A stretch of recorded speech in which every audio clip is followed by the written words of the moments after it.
Greetings. I am Dr. Andrea Hall, the author of the Metaphysical Love Stories. If you like your romance with a deeper twist, stick around. I will be reading from my first book, Good Regardless, a Metaphysical Love Story, and Chapter 9, entitled Feeding My Feelings. Some days in the NICU were relatively uneventful, but others were incredibly intense. Because working with critically ill infants was what we did regularly, things had to be especially challenging to constitute a bad day. For me, a bad day meant we couldn't save the life of one of our little babies. Being a spiritual care nurse in the unit, I was often called upon to counsel or pray with the family and even to baptize their baby. It was after one of these shifts that I heard from my longtime friend and crush, Joseph Moret. My usual method of relieving stress after an especially challenging day was to run along the marina, followed by meditation in the jacuzzi. I'd rub a little shower gel into all four of my long limbs to enhance the experience, then sink into the hot tub, surrounded by the effervescence.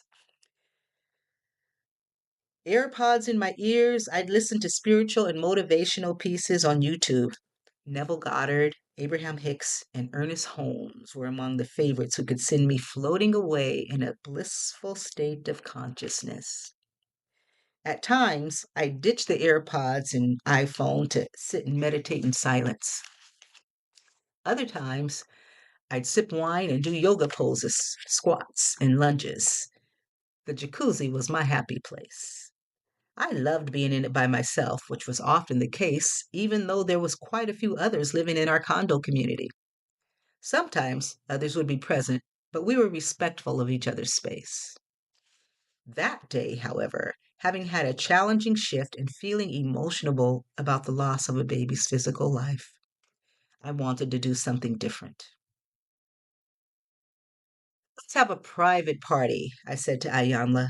I picked up broccoli shrimp, war wonton soup, sweet and sour fish, pot stickers, and pork egg rolls from my favorite Chinese food restaurant. To top off our party, I bought a bottle of apothic red wine and a box of chocolate truffles. Knowing that this amount of food would last me at least 4 days, I was all set to feed my feelings.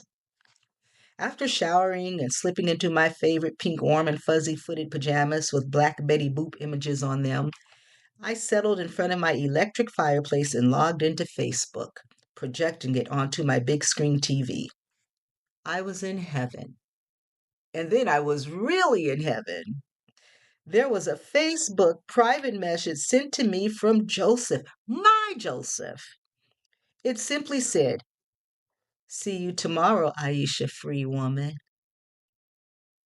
Surprised and excited, I stared at the screen. Joseph rarely posted on Facebook. We'd sent posts wish each other happy birthdays and holidays, but rarely wrote personal messages of considerable length to each other. Joseph hardly ever posted anything personal on his page. He updated his profile pic now and then, and sometimes shared a medical article he found interesting, but nothing more than that. The exception was during the 2020 SARS COVID-19 pandemic and 2021 year of the vaccine. He'd posted a lot then. I'd learned more about the virus, pandemic, and vaccine from articles and comments posted by Joseph than I had learned from anyone or anywhere else. With a major part of the pandemic behind us, his posts had become less frequent. I, on the other hand, was quite prolific on my personal page, posting regularly about things I found exciting, beautiful, or inspirational. If something wasn't uplifting, celebratory, or motivational, I didn't post it. I had learned somewhere along my metaphysical journey that if something was negative or you didn't want it to be true, to never say it aloud or write it down. Looking again at his brief sentence, I smiled at the way he'd addressed me by my Facebook name, Aisha Free Woman, and thought about how that name came to be. We were in kindergarten, and my mom was teaching Ayanla and me how to write our first and last names. I had asked my mom, "Why do we have to write Freeman?" "Because that's our last name." "Why?" "Because that's your father's name. And now it's my name and yours too, because we're your father's family." "I don't want to be a free man. I want to be a free girl, and you should be a free woman." My mom laughed at that. "You can change your name to Free Woman when you grow up, but while you're a little girl, you'll need to write Freeman for your last name, okay? Freeman." It hadn't been okay with me, but it was non-negotiable then. As soon as I was old enough to have social media accounts, my name became Aisha Free Woman on all of them. "How are you going to manage that?" I wrote back. He didn't respond. I spent the rest of the night thinking about Joseph, wondering how I would see him the next day and listening to Ayanla's take on the matter. Joseph's a good one for you. He's a real gentleman, not only in public like Sagai. I love the way Joseph took care of you the last time we saw him at that party.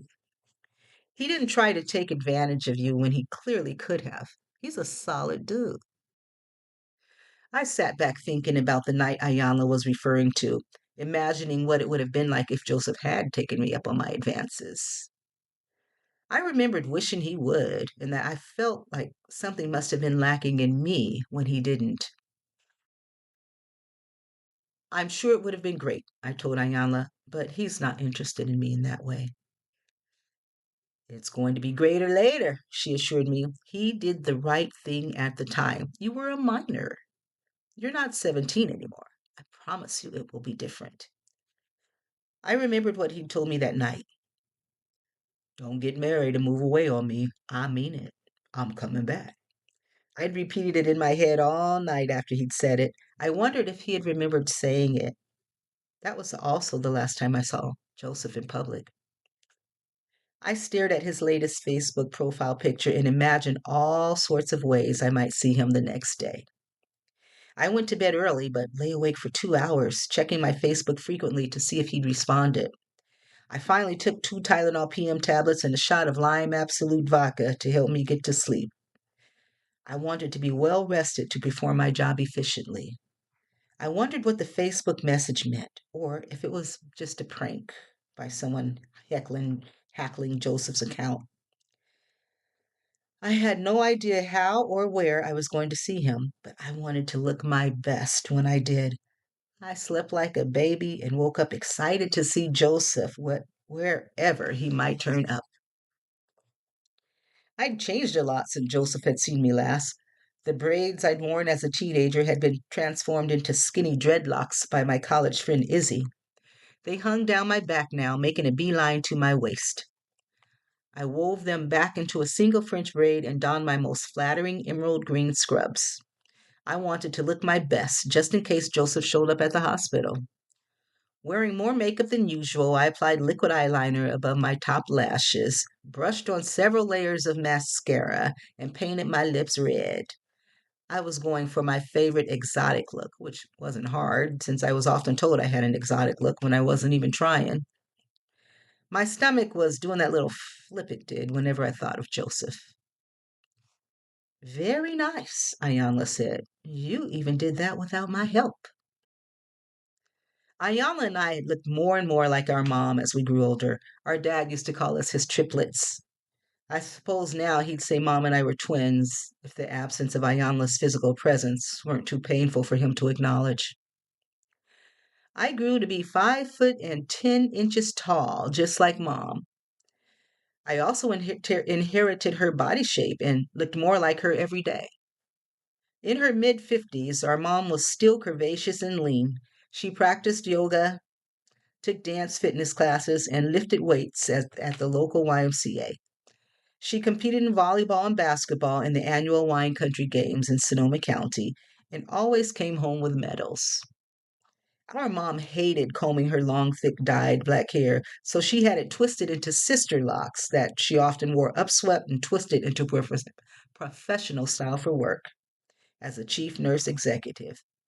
Even my hair was similar to hers these days. Ayala and I agreed that it was not conceited for us to say we were beautiful. We reasoned that it would be silly to deny it when we looked just like our mom, and she was the most beautiful woman we knew, inside and out. I wondered what Joseph would think when he saw it. So that was chapter 9, Feeding My Feelings. Thank you for listening. If you've enjoyed the reading and you'd like to get your own copy and continue the journey, just click the link in my description box to order your book. Now, this is Dr. Andrea Hall saying, enjoy your life.